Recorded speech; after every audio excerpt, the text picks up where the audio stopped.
Horror कहानियाँ थी। काला जादू।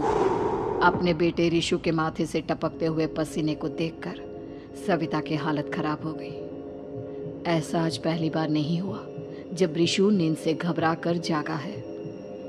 हाय मेरा बच्चा, न जाने किसकी नजर लग गई है तुझे। जब से मेरे बच्चे ने 10वीं के एग्जाम में स्कूल टॉप किया है तब से रोज बुरे बुरे सपने आने लगे हैं। हाँ माँ, मैंने आज फिर से एक काले साए को देखा। वो यहीं मेरी आंखों के सामने खड़ा था। माँ मुझे बचा लो माँ। वो मुझसे कह रहा था कि मुझसे बदला लेगा। माँ कहीं ये प्रशांत। चुप कर, कैसी बात कर रहा है? दोबारा उसका नाम मत लेना। तुझे पता है ना, उस प्रशांत ने आत्महत्या कर ली। तो बार बार उसका नाम मत लिया कर। मम्मी, क्या सच में प्रशांत ने आत्महत्या की थी? चुप कर, बहुत सवाल पूछता है आजकल। और फिर रात के वक्त सविता के पूरे घर में एक अजीब सा काला धुआं छाने लगा। गहरी नींद में सोई सविता की जैसे ही आंख खुली उसका दम घुटने लगा। वो दौड़कर रिशु के रूम की तरफ गई जहां उसके दरवाजे पर घूमती एक काली परछाई देख वो बुरी तरह से घबरा गई। कौन है वहाँ? कौन है? सामने आओ। ये मैं हूँ, तुम्हारी काली करतूत। और अब मैं तुम्हारे बेटे को ले जाने आया हूँ। नहीं, मेरे बच्चे को छोड़ दो प्लीज। मेरे रिशु को कुछ मत करना। वो परछाई रिशु के कमरे में घुस जाती है। सविता भी उसके पीछे पीछे दौड़कर जाती है और देखती है कि अब वो साया साफ नजर आ रहा था। वो सर से पैर तक खून में सना हुआ था और उसके शरीर के सारे अंग कटे फटे हैं। क्या चाहिए तुम्हें? तुम जो बोलोगे मैं करूंगी, लेकिन मेरे रिशु को छोड़ दो। उस परछाई ने रिशु को गर्दन से पकड़कर दीवार के सहारे हवा में उछाल दिया। रिशु जोर जोर से चिल्लाने लगा। माँ बचाओ मुझे, बचा लो माँ, ये मुझे मार डालेगा। माँ मुझे बचा लो माँ। नहीं ऐसा मत करो, मुझे मार दो लेकिन मेरे बच्चे को छोड़ दो। मैं तुम्हारे आगे हाथ जोड़ती हूँ। वो परछाई रिशु को जमीन पर गिरा देती है और अचानक वहां से गायब हो जाती है। रिशु, मेरा बच्चा, तू ठीक तो है ना? कुछ बोल बेटा, क्या हुआ है तुझे? मैं ठीक हूँ माँ। क्या हुआ था यहाँ पर? कुछ नहीं बेटा, कुछ नहीं। तू परेशान मत हो। हम कल ही गांव के बाहर जो तांत्रिक महाराज रहते हैं उनके पास चलेंगे। ठीक है माँ, हम जल्द ही उनके पास चलेंगे। मुझे बहुत डर लग रहा है माँ। ये बार बार मुझे डरावने सपने आना, ये सब हमारे साथ क्यों हो रहा है माँ? अगले दिन सविता अपने बेटे रिशु को लेकर गांव के बाहर तांत्रिक के पास जाती है। जिस जगह पर तांत्रिक रहा करता था वो जगह बहुत डरावनी थी। चारों तरफ कंकाल और खूब भूतियां नजर आ रही थी। गांव से दूर वीराने में उस जगह पर जोर से आंधी चल रही थी। रिशु ने डर कर अपनी माँ का हाथ पकड़ लिया। माँ मुझे बहुत डर लग रहा है। ये कैसी जगह है? देख बेटा, हमारे साथ जो कुछ भी हो रहा है उसका इलाज सिर्फ और सिर्फ ये तांत्रिक महाराज ही बता सकते हैं। अब यही है जो हमें प्रॉब्लम से बाहर निकाल सकते हैं। जैसे ही सविता और रिशु तांत्रिक की झोपड़ी के अंदर पहुंचे, वहां का नजारा देखकर उनकी आंखें फटी की फटी रह गई। तांत्रिक की झोपड़ी के अंदर कई सारे लोग अपनी गर्दन घुमा घुमा कर जोर जोर से चीख रहे थे। कौन हो तुम और यहाँ क्यों आई हो? महाराज, मेरे बेटे को कुछ दिनों से एक डरावनी काली परछाई नजर आती है और कल रात उसने मेरे बेटे पर हमला भी कर दिया।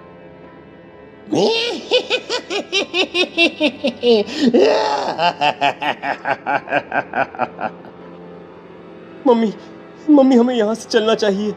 ये जगह मुझे ठीक नहीं लगती। नहीं बेटा, ऐसा नहीं कहते। रुक जाओ, 2 मिनट के लिए रुक जाओ। क्या कहा? काली परछाई? तुम्हारे बेटे पर किसी काली परछाई ने हमला किया? हाँ महाराज, वो कह रही थी कि वो मेरे बेटे को कुछ कर देगी। कोई उपाय बताइए महाराज। मेरे बेटे के साथ कुछ गलत नहीं होना चाहिए। तुमने किसी दूसरे के साथ गलत किया है तो तुम्हारे साथ भी गलत होकर ही रहेगा। तुमने किसी की जान ली है, किसी को मार डाला है तुमने। नहीं महाराज, मैंने ऐसा कुछ नहीं किया। मैंने किसी की जान नहीं ली। मुझे कोई उपाय बताइए। लगता है तुम इतनी आसानी से नहीं मानोगी। मैं तुम्हें अभी उस काली परछाई से मिलवा देता हूँ और वही सारा सच तुम्हारे सामने लेकर आएगा। सविता और ऋषु ने डर के मारे अपनी आंखें बंद कर ली। तभी अचानक तांत्रिक की झोपड़ी में अजीबोगरीब आवाजें गूंजने लगी। सविता और ऋषु बुरी तरह से कांप रहे थे। आंखें खोलो और अपने सामने देखो। क्या यही है वो जिससे तुम कल रात को मिली थी? बताओ मुझे। हाँ, इसने कल रात मेरे बेटे के ऊपर हमला किया था। ये उसी लड़के की भटकती हुई आत्मा है जिसे कुछ दिन पहले तुमने मार डाला था। मम्मी, ये महाराज क्या कह रहे हैं? क्या सच में आपने किसी की जान ली है, किसी को मार डाला है? अगर हाँ तो बताइए ना मम्मी, किसको मारा है आपने? किसको? तुम्हारी माँ इतनी आसानी से सच नहीं बताएगी बेटा। इसने एक बच्चे की जान ली है। कहीं उसका नाम प्रशांत तो नहीं महाराज? वो मेरा दोस्त है, मेरा मतलब मेरा पड़ोसी है। सही पहचाना। देखा सविता, तुम्हारा खुद का बेटा भी जानता है कि तुमने किसी के प्राणों की बलि चढ़ा दी और इसीलिए अब उसकी बुरी आत्मा तुम्हारे घर में भटकती है। मुझे माफ कर दीजिए महाराज, मुझसे बहुत बड़ी गलती हो गई। प्रशांत हमारे पड़ोसी का बेटा था।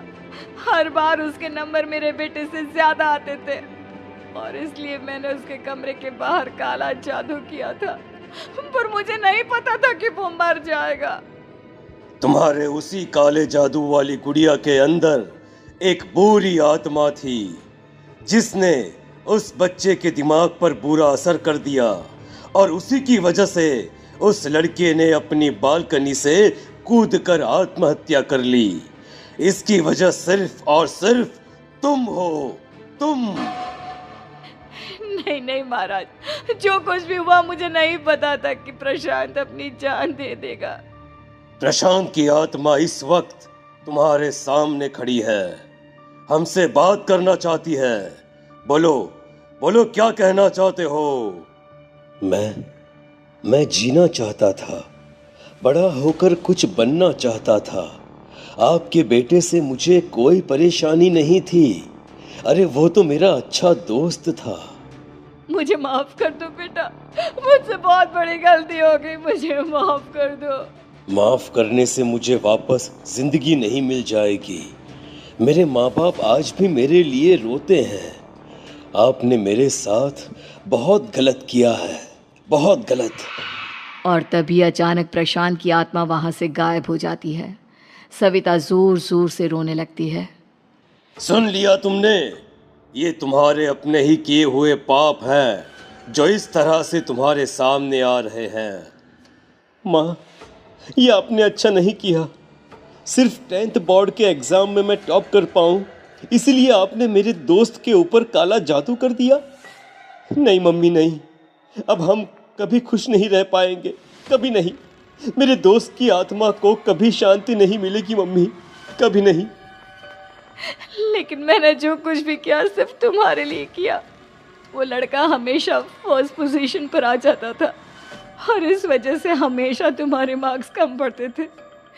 मैंने तो सिर्फ उस पर एक छोटा सा काला जादू किया था बेटा।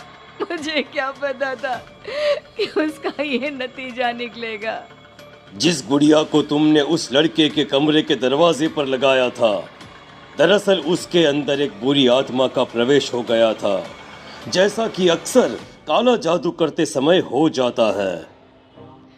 मुझे अपनी गलती का एहसास हो गया है। मैं प्रायश्चित करना चाहती हूँ। आप बताइए मैं क्या करूँ? प्रशांत के घर जाकर उस काली गुड़िया को वहां से निकालकर यहाँ लेकर आओ।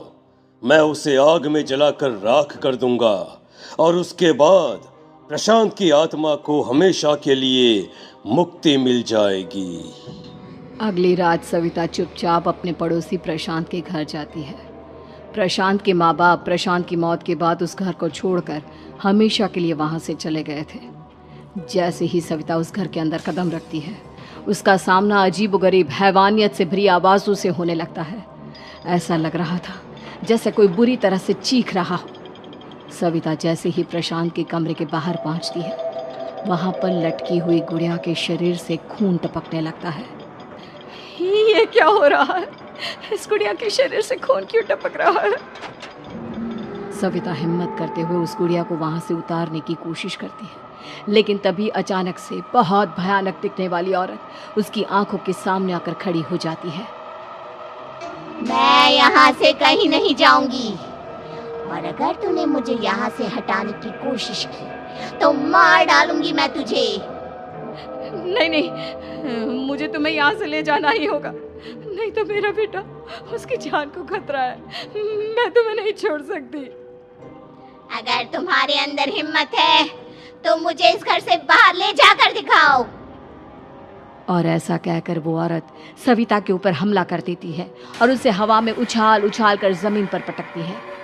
लेकिन तभी अचानक मौका देखकर सविता अपने हाथ में ली हुई सुई उसके हाथ में चुभो देती है। हाथ में सुई लगते ही वो औरत जमीन पर तड़पने लगती है। ये क्या किया तूने? ये क्या कर दिया? तुझे ऐसा नहीं करना चाहिए था। तांत्रिक ने मुझे कहा था कि तुझसे जीतने का सिर्फ यही एक तरीका है जिससे मैं अपने पापों का प्रायश्चित कर सकती हूँ और अपने बेटे की जान बचा सकती हूँ। और उसके बाद वो डरावनी दिखने वाली औरत एक छोटी सी जादुई गुड़िया में तब्दील हो गई और सविता ने उसे ले जाकर तांत्रिक को दे दिया। तांत्रिक ने जादुई गुड़िया को आग के हवाले कर दिया